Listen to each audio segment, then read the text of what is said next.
다가오면 사람들은 후손들에게 아주 중요한 말씀을 남깁니다. 유언이라고 하지요. 어떤 분은 세상 떠나기 전에 가족들을 다 불러 모아놓고 하나님은 살아계시다. 하나님을 섬겨야 한다. 첫째는 꼭 교회 나갔으면 좋겠다. 이렇게 유언을 하셨더랬습니다. 그 유언 듣고 교회 나오신 분이 계셨습니다. 이처럼 마지막 말은 가장 중요한 말입니다. 예수님도 승천하시면서 제자들을 다 불러 모으시고 가장 중요한 말씀을 교회에 부탁을 하셨죠. 영혼 구원하고 제자 만드는 교회를 세워달라. 그렇게 부탁을 하셨습니다. 오늘 우리가 마지막 말씀을 들으려고 모였습니다. 우리가 들을 마지막 말씀은 다윗의 입술을 통한 마지막 말씀입니다. 마지막 세상을 떠날 때 다윗은 자손들을 다 불러 모아놓고 내가 인생 살아보니 이것이 가장 중요하다. 너희가 통치할 때 이렇게 이 원리를 가지고 통치하면 된다. 반드시 되게 되어 있다. 하는 것을 이야기하고 있습니다. 그런데 2절을 보시면 이 다윗의 말은 하나님의 영으로부터 영감을 받아 말한 말씀입니다. 즉 하나님께서 다윗의 입술을 통해서 그 후손들에게 이렇게 나라를 통치하면 나라가 되고, 이렇게 너희 인생들을 통치하면 너희 인생이 되고, 이렇게 너희가 받은 사명들을 다스리면 이렇게 좋게 될 것이다 하고 말씀하시는 내용입니다. 그러므로 이 중요한 마지막 다윗의 말을 우리가 잘 새겨 들어야 하겠습니다. 그렇게 되면 우리 인생에 꽃이 피게 되어 있습니다. 마른 땅에 단비가 내리고 그 비 내린 후에 광선이 새 움을 돋는 것처럼 우리 인생에 새 꽃이, 새 움이 돋아나게 될 줄로 믿습니다. 자, 그럼 어떤 다윗의 말인지, 마지막 말이 얼마나 중요한 말인지 한번 살펴보도록 하겠습니다. 첫째, 나의 나된 것을 항상 기억하라 하고 당부를 합니다. 1절을 보십시오. 이는 다윗의 마지막 말이라 이새의 아들 다윗이 말하며 높이 세워진 자 야곱의 하나님께로부터 기름 부음을 받은 자 이스라엘의 노래 잘하는 자가 말하노라. 다윗이 자신을 누구라고 표현을 하고 있습니까? 네 가지로 표현을 하고 있습니다. 잘 보시면 이새의 아들, 높이 세워진 자, 야곱의 하나님께로부터 기름 부음을 받은 자, 이스라엘의 노래 잘하는 자, 이렇게 자신을 표현합니다. 한마디로 이걸 압축해서 표현하면 하나님께서 세워주신 자라는 뜻입니다. 먼저 다윗은 자신을 이새의 아들이라고 밝히고 있죠. 이새는 사울의 아버지 기스와 같은 대단한 가문 출신의 사람이 아닙니다. 사울 아버지 기스처럼 대단한 부자도 아닙니다. 평범한 농부일 뿐입니다. 다윗은 자신이 이새의 아들이라고 밝힘으로써 자신에게 주어진 지금 이 모든 것은 하나님의 은혜임을 고백하고 있는 것입니다. 높이 세워진 자 야곱의 하나님께로부터 기름 부음을 받은 자, 왕을 말하는 것이죠. 그런데 세워졌다라고 말합니다. 내가 세운 것이 아니라 하나님께서 나를 왕으로 세워주셨습니다. 이 보잘것없는 이새의 아들을 하나님께서 왕으로 세워주셨습니다 하고 이야기하고 있는 것입니다. 자, 이것을 마지막 세상 떠날 때 하고 있는 말이거든요. 평생 다윗이 무엇을 의식하고 살았다는 겁니까? 나는 이새의 아들인데 하나님께서 나를 왕으로 세워주셨다. 나의 나됨을 하나님의 은혜로 된 것이다 하는 고백을 가지고 늘 그런 생각을 하고 살았다는 것을 얘기해주고 있는 것이죠. 성도님들, 이것이 바로 우리의 정체성입니다. 나의 나됨을 항상 기억하시기 바랍니다. 우리는 우리 스스로 세우려는 사람들이 아닙니다. 우리는 하나님께서 세워주시는 자들입니다. 세워주셨고, 세워주시고 있고, 세워주실 사람들입니다. 사무엘상 2장에 보면 한나가 사무엘이 잉태했을 때에 부른, 성령으로 충만하여 부른 찬송이 나옵니다. 거기에 보면 사무엘서의 주제라고 할 수 있는 이야기가 나오죠. 사무엘상 2장 6절부터 8절에 보면 이렇게 말씀하십니다. 여호와는 죽이기도 하시고 살리기도 하시며 수월에 내리기도 하시고 거기에서 올리기도 하시는도다. 여호와는 가난하게도 하시고 부하게도 하시며 낮추기도 하시고 높이기도 하시는도다. 가난한 자를 진토에서 일으키시고 빈궁한 자를 거름더미에서 올리사 귀족들과 함께 앉게 하시며 영광의 자리를 차지하게 하시는도다. 땅의 기둥들은 여호와의 것이라. 여호와께서 세계를 그것들 위에 세우셨도다. 성도님들, 하나님을 의뢰하고 하나님께 맡기면 하나님께서 이런 사람들을 세워주신다는 것입니다. 하나님께서 세워주셔야지 되지 우리가 세워서 될 것이 아닙니다. 하나님이 세워주셔야지 서는 것이지 우리 스스로 세우면 세워지지 않을 뿐만 아니라 세워져도 무너지게 되어 있습니다. 왜냐? 하나님이 무너뜨리십니다. 낮추게도 하시고 높이게도 하시는 분이시죠. 지금 진토 가운데 있는 것 같고 거름더미 속에서 버벅대고 있는 것 같은 인생이라 할지라도 하나님을 의지하면 하나님이 세워주시는 것입니다. 지금 가난하고 죽을 것 같은 인생이라 할지라도 하나님을 의뢰하면 하나님이 그 삶을 세워주신다는 겁니다. 귀족들과 함께 앉게 하사 그런 인생이 되시기를 바랍니다.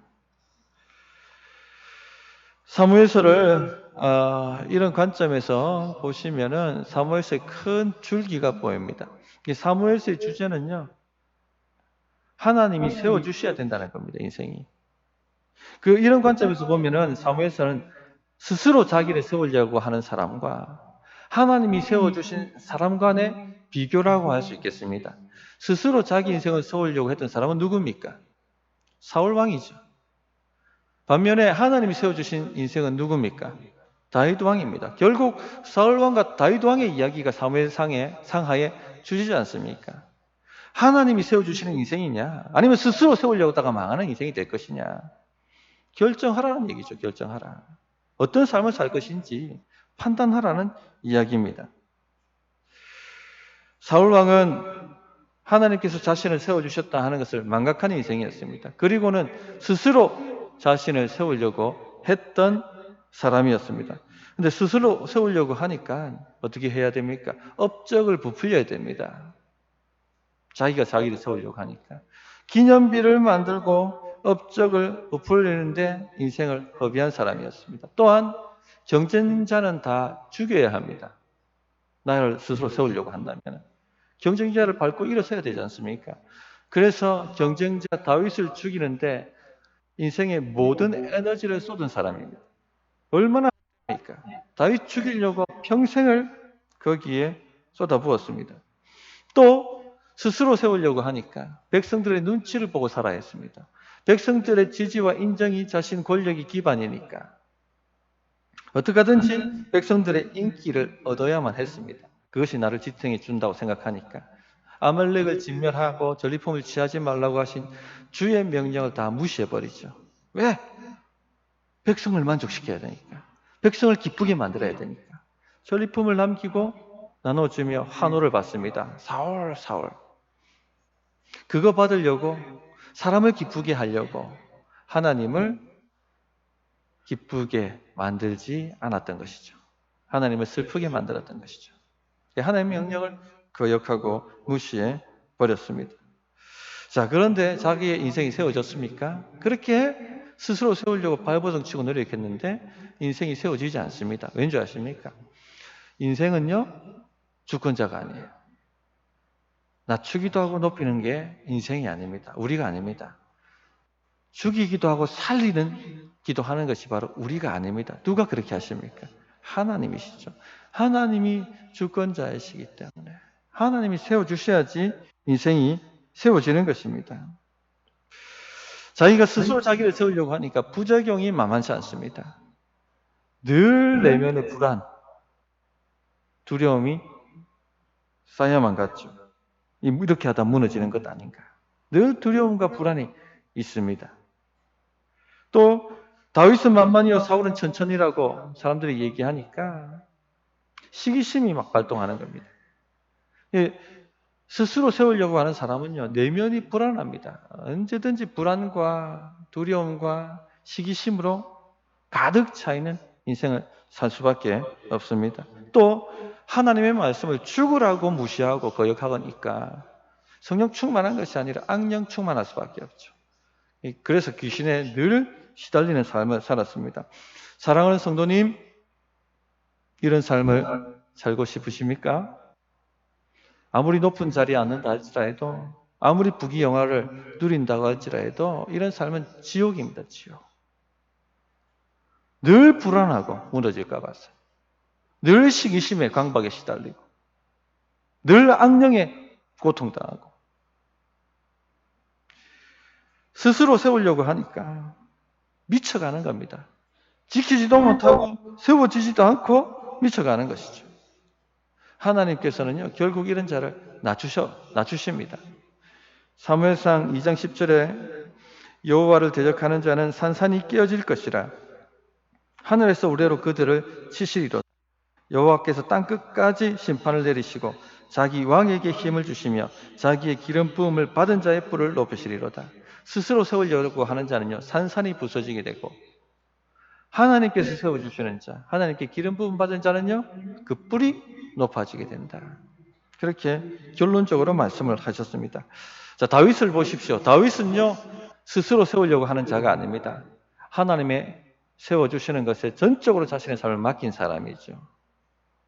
어느 정도까지 사울 왕을 2번 죽일 수 있는 기회였지만 죽이지 않을 정도. 이건 대단한 믿음입니다. 철저하게 하나님이 세워주시는데 내 인생을 걸겠다는 겁니다. 맡기는 것이죠. 세상 사람들이 보면요, 바보라고 욕할 정도입니다. 어리석어도 이렇게 어리석을 수가 있는가? 그러나 다윗은요, 철저하게 하나님께 자신의 인생을 맡기고 기다리고 또 기다리고, 결국 세워주십니까? 안 세워주십니까? 세워주시죠. 하나님이 세워주셨습니다. 그리고 또 평생통으로 자기 됨을 기억하고 살았기 때문에 나 같은 이세의 아들이 이 왕이 되었다, 이 하나님의 은혜고 하나님이 세워주셨다 하는 것을 의식하고 사니까 또 세워주신 것을 유지할 수가 있었던 겁니다. 평생 하나님을 의지하고 그 세워주신 것을 유지할 수가 있었던 것이죠. 잘 들어보십시오. 하나님이 나를 세워주신다 하는 것을 기억하고 붙들고 살면요, 흔들리지 않습니다. 내면이 견고합니다. 왜냐하면 하나님이 세워주셨는데 누가 무너뜨릴 수가 있어요? 사람이 세웠다고 하면 무너질 수가 있어요. 내가 세웠다고 하면 불안하죠. 무너질 수가 있으니까. 그런데 하나님이 나를 세워주셨다면 누가 나를 무너뜨릴 수가 있습니까? 무너뜨릴 수가 없어요. 그러니까 내면이 견고한 겁니다. 백성들이 다윗을 반대하고 반란을 일으켰죠. 그러나 다윗은요, 불안했습니까? 전혀 불안하지 않습니다. 담대하죠. 왜요? 하나님이 나를 세워주셨으니까. 백성들이 반대해도 하나님이 나를 세워주셨기 때문에 나는 무너지지 않고 내 집안은 무너지지 않는다. 결국 무너지지 않지 않습니까? 그겁니다. 인생 비결이 여기에 있는 거예요. 나의 나됨을 항상 기억하십시오. 다윗은 자신을 이스라엘의 노래 잘하는 자로 또 표현을 합니다. 자기를 스스로 세우려고 하는 사람은요, 입만 열면 뭐가 나오겠습니까? 자기 자랑 나옵니다. 자기 찬양, 자기 높이는 노래밖에 안 나와요. 그러나 하나님이 나를 세워주셨다는 것을 알고 깨닫고 그것 붙들고 기억하고 사는 사람은요, 입만 열면 뭐가 나오겠습니까? 하나님 찬양밖에 안 나오는 거예요. 이스라엘에서 노래 가장 잘하는 자. 저는 우리들이 경산에서 가장 노래 잘하는 자들 되셨으면 좋겠습니다. 아멘이십니까? 입만 열면 하나님이 나를 세워주셨다. 두 번째, 공의와 하나님을 경외함으로 다스리라 하고 당부를 합니다. 3절, 4절을 한번 보십시오. 이스라엘의 하나님이 말씀하시며 이스라엘의 반석이 내게 이르시기를 사람을 공의로 다스리는 자, 하나님을 경외함으로 다스리는 자여, 그는 돋는 해의 아침빛 같고 구름 없는 아침 같고 비 내린 후에 광선으로 땅에서 음이 돋는 새풀 같으리니라. 하시도다. 사람을 공의로 다스리는 자, 하나님을 경외함으로 다스리는 자는 돋는 해의 아침빛 같고 구름 없는 아침 같고 비 내린 후에 강선으로 땅에서 우미 돋는 새풀 같다 이렇게 말씀하거든요. 맑은 새날을 가져오는 강력한 힘을 말하는 겁니다. 캄캄한 인생, 구름 낀 인생, 그런 인생에 맑은 아침 광명이 쫙 하고 비치는 거죠. 이제 네 인생은 이런 맑은 아침에 햇빛 같을 것이다. 이제 어둠은 끝나고 광명의 삶, 빛나는 삶 살게 될 것이다. 하고 말씀하는 것 같죠. 자, 비 내린 후에 광선으로 우미 돋는 새풀 같다. 쫙쫙 갈라지는 가뭄으로 소망이 없고 절망적인 인생. 그러나 단비가 내리기 시작합니다. 촉촉하게 대지를 적시고 비가 갠 후에 그 햇살에 가물었던 땅에서 그 땅을 뚫고 새 움이 돋는 것입니다. 내 인생이 이와 같이 될 것이다 하고 말씀하는 것이죠. 바짝 말랐던 소망 없는 인생, 쩍쩍 갈라졌던 인생이 촉촉하게 적셔지고 새 움이 피어나는 것입니다. 새 소망이 피어나는 것입니다. 꽃이 피는 것입니다. 자, 이런 인생 우리가 살아야 되지 않겠습니까? 이런 인생 살기를 바랍니다. 어떻게 해야 되느냐? 공의로, 경외함으로 다스리셔야 되는 거예요. 공의로, 경외함으로. 자, 공의로 다스린다는 말은 뭡니까? 하나님 말씀대로 순종함으로 다스리겠다는 것입니다. 하나님 말씀대로. 사울은요, 하나님 말씀대로 다스렸습니까? 아니죠.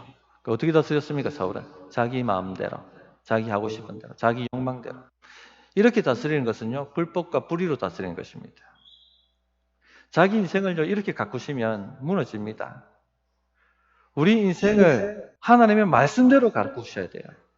우리 인생을 하나님의 말씀대로 다루셔야 됩니다. 다스리셔야 됩니다. 말씀이 뭐라고 하는지 그 말씀대로 그렇게 통치해가는 것이 바로 공의로운 통치입니다. 자, 그렇다면 하나님을 경외함으로 다스린다는 것은 뭘까요? 살리기도 하시고 죽이기도 하시는 분이 누구죠? 하나님이시죠. 낮추기도 하시고 높이기도 하시고 가난하기도 하시고 부하기도 하시는 분은 누구십니까? 하나님이시죠. 하나님을 두려워함으로 삶을 살아내는 것. 그것이 바로 하나님을 경외함으로 다스리는 것입니다. 물론 이 말씀은 직접적으로 정치 지도자들, 다윗의 후손들을, 다윗의 왕위를 물려받는 왕족들을 향해서 이렇게 백성들을 다스리고 인생을 다스리라고 말씀하신 말씀입니다. 그러나 이 말씀은 다윗과 다윗의 집안에만 해당되는 말씀이 아니라 우리에게도 해당되는 말씀입니다. 왜냐하면 우리도 왕 같은 제사장으로 부름을 받았거든요. 우리에게도 다스려야 될 우리 인생이 있고 우리에게도 다스려야 될 사명의 영역이 있고 봉사의 영역이 있고 또 우리에게 섬기라고 맡겨주신 사람들이 있습니다. 어떻게 다스려 가야 됩니까? 공의와 하나님을 경외함으로 다스려야 됩니다. 그를 할 때 아침 해가 비치는 것 같고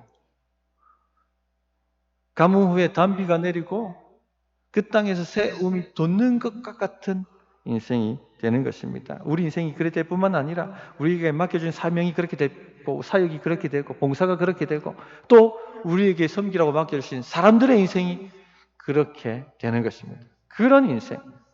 내가 복받을 뿐만 아니라 내 주변의 모든 사람을 복받게 만드는 인생. 복의 통로가 되는 인생 되게 되는 것입니다. 다윗을 보십시오. 다윗은요, 백성을 억압하거나 핍박하지 않았습니다. 강압적으로 다스리지 않았어요. 카리스마를 가지고 밀어붙이지도 않았습니다. 또 탁월한 정치수를 가지고 사람들을 들었다 놨다 하지도 않았습니다. 사울 같은 사람은요, 탁월한 정치수를 사용했죠. 전리품 나눠주고 백성들의 마음을 들었다 놨다 만들었던 사람입니다. 근데 다윗의 일생을 보시면, 다윗의 통치를 보시면 그런 것이 거의 없습니다. 탁월한 훌륭한 정치가가 아닙니다. 연설도 없고 기가 막힌 정치술도 없고. 그거 했던 것은 무엇입니까? 단순한 겁니다. 말씀대로 공의로 한번 나라 세워보자. 또 하나님 나를 세워주셨고 하나님이 살아계시다는 것 알고 하나님의 뜻대로 하려고 기도하고 예배하고 그렇게 한 것밖에 없습니다. 어전 회의하다가 중요한 안건 나오면 잠시만요. 좀 기도 좀 합시다. 기도 좀. 하나님 뜻을 구해야겠습니다. 세상 사람들의 눈에 보면 얼마나 능력이 없습니까? 아니 왕이 돼서 이런 것도 판단 못하나? 이런 지혜도 없나? 그런 카리스마도 없나? 밀어붙여야지. 잠시만요.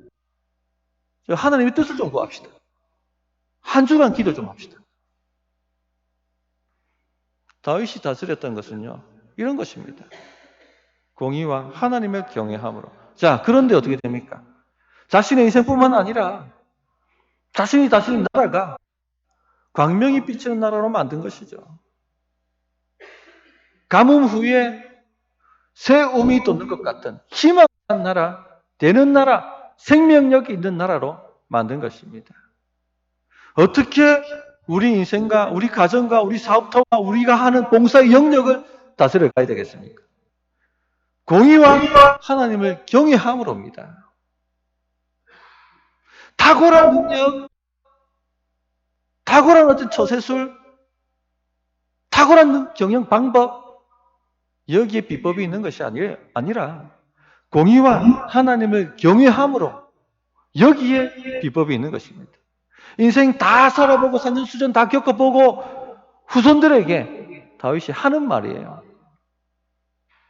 딴 것 하지 마라. 외교? 거기에 목매지 마라. 정치 화술, 언론 플레이? 그런 데 목매지 말고 말씀대로 하나님 경외함으로 다스려 가라. 그러면 되게 되니까 하고 알려주고 있는 것입니다. 그런데 성도님들, 이렇게 살아내는 것이요 쉽지 않습니다. 왜냐하면 이것은 믿음으로 사는 거거든요. 방해가 많아요. 공격이 많습니다. 유혹도 많습니다. 주의 성수하는 것 쉽습니까? 쉽지 않죠. 시간이 많고 할 일이 없어서 여기 나오신 분이 계십니까? 아닙니다. 놀고 싶은 거 놀지 않고 쉬고 싶은 거 마음껏 퍼질러 자고 싶은 거 자지 않고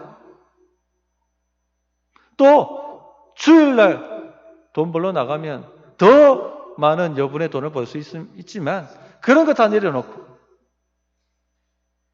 주일 성수하러 오셨지 않습니까? 왜 주일 성수하러 오셨습니까? 세상 사람들이 보면요 비웃습니다. 손가락질하고 어리석다고. 그런다고 돈이 나오냐? 왜 여기에 오셔서 이 주일 성수를 하고 계십니까? 하나님을 경외하기 때문에 그렇죠. 하나님이 살아계시고 하나님이 세워주셔야 되는 것 아니까 하나님 두려워하는 마음으로 여기에 나오셨습니다. 헌금 생활하는 것 왜 하십니까? 돈이 남아 돌아서 하십니까? 아니죠. 돈이 남아 돌아서 하시는 분 여기에 아무도 없습니다. 매달 찾아오는 대출이자 갚아야 하고 아이들 학원 보내야 하고 매달 들어오는 청구서들 메꿔야 하고 다 쓰기에도 부족합니다. 거기다 노후 자금까지 마련해둬야 되고 돈이 남아 돌아서 하나님께 드리는 것이 아니죠. 왜죠? 하나님 두려운 줄 아니까. 가난하기도 하고 부하기도 하시는 분이 하나님이신 줄 아니까. 낮추기도 하고 높이시는 분이 바로 하나님이라는 것을 내가 아니까 하나님을 경외함으로 하고 계신 것이죠. 기도 생활, 말씀 묵상하고 읽는 것, 시간이 남아 돌아서 하는 분 없습니다. 없는 시간 쪼개고 쪼개어서 틈틈이 하고 계시죠. 왜 그렇게 사십니까? 왜 그렇게? 하나님 경외하기 때문에 그렇게 사시는 거예요. 그래야지 인생이 비견 후에 아침 같고 새벽 후에 아침 광명 같고 가뭄 후에 돋는 새 움과 같아지기 때문에. 그죠? 계속 하십시오. 더 열심히 하십시오. 흔들리지 마시기 바랍니다. 자녀들을 어떻게 가르쳐야 됩니까? 무슨 막 자녀 가르치는 비법, 뭐 가르치는 비법 중요합니다. 들을 필요가 있습니다. 거기도 지혜가 있습니다. 그러나 가장 중요한 핵심이 뭡니까?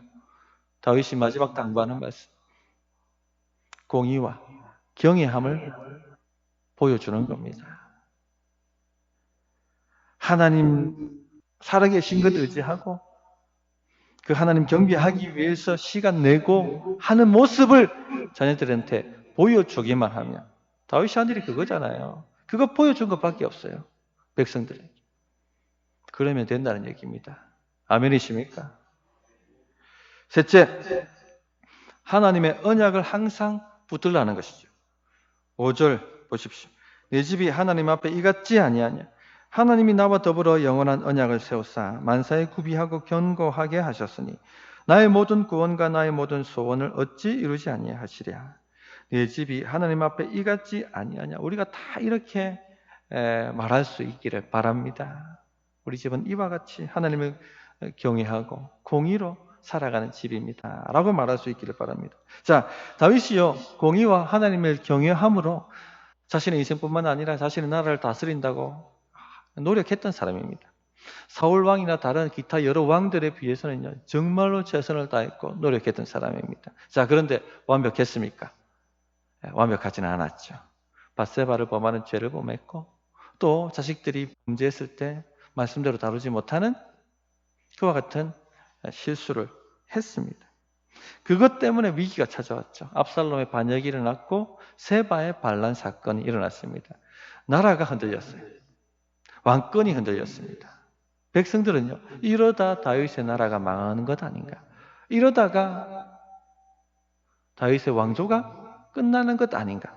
불안해지기 시작했습니다. 두려워지기 시작했습니다. 성도님들, 우리 인생도 그렇죠. 우리도 공의와 경외함으로 우리 인생을 다스리려고 발버둥 칩니다. 노력을 합니다. 열심을 냅니다. 그러나 언제나 우리가 느끼는 것은요, 완전하지 않다는 것. 완전하지 않다는 것. 그런 것을 깨닫죠. 유혹도 많고 공격도 많고 또 넘어지는 것, 영적 침체도 많이 있습니다. 압살롬의 반역과 세바의 반란처럼 여러 가지 인생의 문제들이 여기저기에 일어나기도 합니다. 아이고, 이러다가 내 인생이 이렇게 끝나는 것 아닌가? 이 정도밖에 살지 못하고 끝나는 것 아닌가? 그런 두려움과 불안함이 파고듭니다. 자, 정답이 뭡니까? 결코 그렇지 않다는 겁니다. 다윗은 모든 구원과 모든 소원을 하나님이 이루게 하실 것이다 라고 이야기합니다. 성도님들의 모든 구원과 모든 소원을 하나님께서 이루게 하실 것입니다. 왜 그렇습니까? 하나님이 그렇게 만들어 주겠다고 언약을 하셨기 때문에 그럴 겁니다. 우리에게 있는 것이 아니라 하나님께 있기 때문에, 우리가 이루는 것이 아니라 하나님이 이루시겠다고 했기 때문에 그러므로 되게 되어 있다 하고 다윗이 이야기하고 있는 것입니다. 그러므로 항상 하나님의 언약을 기억하라. 그렇게 후손들에게 이야기를 합니다. 하나님이 나와 더불어 영원한 언약을 세우사 만사에 구비하고 견고하게 하셨으니 나의 모든 구원과 나의 모든 소원을 어찌 이루지 아니하시랴. 다윗은요, 지금 다윗 이후에 후손들 삶에 또 그들의 통치에 여러 가지 어려운 문제들이 일어날 것이다 하는 것을 내다보고 있습니다. 자, 너희들이 어려움 만날 때 이대로 무너지는 것 아닌가 하고 두려움에 휩싸일 때 하나님의 언약을 항상 기억하라 하고 고면하고 있는 것입니다. 우리가 문제를 바라보면요, 문제만 보입니다. 늘 불안하고 두렵습니다. 걱정과 염려가 끊이지 않죠. 불신의 말이 나오고 원망과 불평이 튀어나올 수밖에 없습니다. 자, 그러나 문제를 직시하되 그 문제에 약속하신 하나님을 바라보면 믿음이 생깁니다. 기도가 일어납니다. 그렇게 하라는 것이죠. 하나님은 약속하셨습니다. 다윗의 왕위가 견고하리라고 말씀하셨고 결코 무너지지 않을 것이라고 말씀하셨습니다. 그러므로 약속하신 하나님께서 우리를 세워 주실 줄 믿습니다. 그렇게 하나님을 붙들라는 것이죠. 성도님들, 그렇습니다. 하나님께서는요, 우리와 언약을 하셨습니다. 우리 인생을 세워주겠다라고 약속하셨습니다. 그 약속들, 수많은 약속들을 알고 계십니까? 그 약속들을 붙들고 계십니까? 항상 붙들고 계십니까? 예를 들어서 로마서 8장 33절부터 37절에 이렇게 말씀하시죠. 누가 능히 하나님께서 택하신 자들을 고발하리요? 의롭다 하시는 이는 하나님이시니 누가 정죄하리요? 누가 심판하리요? 저주하리요? 이 말입니다. 죽으실 뿐 아니라 다시 살아나신 이는 그리스도 예수시니 그는 하나님 우편에 계신 자요 우리를 위하여 간구하시는 자신이라. 누가 우리를 그리스도의 사랑에서 끊으리요? 환난이나 곤고나 박해나 기근이나 적신이나 위험이나 칼이랴. 기록된 바 우리가 종일 주를 위하여 죽임을 당하게 되며 도살당할 양같이 여김을 받았나이다 함과 같으니라. 그러나 이 모든 일에 우리를 사랑하시는 이로 말미암아 우리가 넉넉히 이기느니라. 이 약속을 알고 계십니까? 붙들고 계십니까? 약속의 하나님을 의지하십시오. 모든 구원과 모든 소원이 이루어지게 되어 있습니다. 왜? 하나님이 약속하셨습니까? 하나님이 이루시는 것입니다. 자, 다윗의 후손들 열왕기 상하, 역대기 상하 한번 읽어보십시오. 다윗의 이 마지막 당부를 잘 받아서 공의와 경외함으로 잘 다스린 사람들도 있었고 반면에 형편없이 다스린 사람도 있었습니다. 사울 왕처럼 아합처럼 다스린 사람도 있었죠. 위기가 찾아왔어요. 나라에. 그러나 이 하나님의 언약을 기억하고 주님 앞에 나아가 부르짖었을 때 하나님께서 건져주셨어요. 나라가 다시 세워지도록 만들어 주셨습니다. 성도님들, 우리가 아무리 부족해도요, 주님의 약속 때문에 되게 되는 겁니다. 우리가 연약해도요, 주님의 언약 때문에 되게 되는 겁니다. 그러므로 항상 하나님의 언약을 붙들어 보십시오. 누가 정죄하리요? 누가 나를 심판하리요? 누가 나를 저주하리요? 죽으실 뿐 아니라 다시 살아나신 이는 그리스도 예수시니 그는 하나님 우편에 계신 자여 우리를 위하여 간구하시는 자니라. 지금도 우리 잘 되도록 주께서 간구하고 계시다는 것입니다. 반면에 사악한 자는 불살라진다, 버려진다 하고 6절에 말씀하고 있죠. 여기서 사악한 자는 전에 말씀드렸던 벨리알입니다. 벨리알. 그 원어가 벨리알입니다. 그냥 사악한 자가 아니고 하나님 말씀과 언약을 무시하는 자를 얘기하죠. 사울왕 같은 사람, 나발 같은 사람, 엘리의 두 아들 같은 사람, 그들은 버려지게 될 것이고 불타버리게 될 것이다. 이렇게 말씀하고 있습니다. 사랑하는 우리 성도님들, 하나님의 언약 붙드시고 그 언약대로 될 줄 믿습니다 하고 나아가시는 그런 성도님들 되셨으면 좋겠습니다. 말씀 정리하겠습니다. 다윗의 마지막 당부, 가장 중요한 말, 인생 살아보니 인생 이렇게 살면 된다 하고 알려주신 말씀입니다. 사무엘 상하의 요점입니다. 이 말씀만 제대로 잘 순종하셔도 어둡던 인생이 밝아지게 되어 있습니다. 많은 땅과 같은 인생이 새 몸이 돋는 역사가 나타나게 되어 있습니다. 첫째, 어떻게 하시라고요? 나의 나된 것을 항상 기억하라. 하나님의 은혜로 되었다 하는 것을 기억하고 사셔야 됩니다. 그래야지 까먹지 않습니다. 둘째, 공의와 하나님을 경외함으로 다스리라는 것입니다. 기도하십시오. 시간을 내세요. 주일 성수 타협하지 마십시오. 시간을 내십시오. 되게 되어 있습니다. 셋째, 하나님의 언약을 항상 붙들라. 안 될 때, 인생이 어두워질 때, 나의 실수로 인생이 무너질 때, 막힐 때 하나님이 세우신다 하는 언약을 붙들고 언약을 되뇌이라는 얘기입니다. 그와 같이 순종하실 때 반드시 아침에 돋는 해와 같이 되는 역사가 나타날 줄 믿습니다. 어떻게 응답해야 될지 1분간 기도하겠습니다.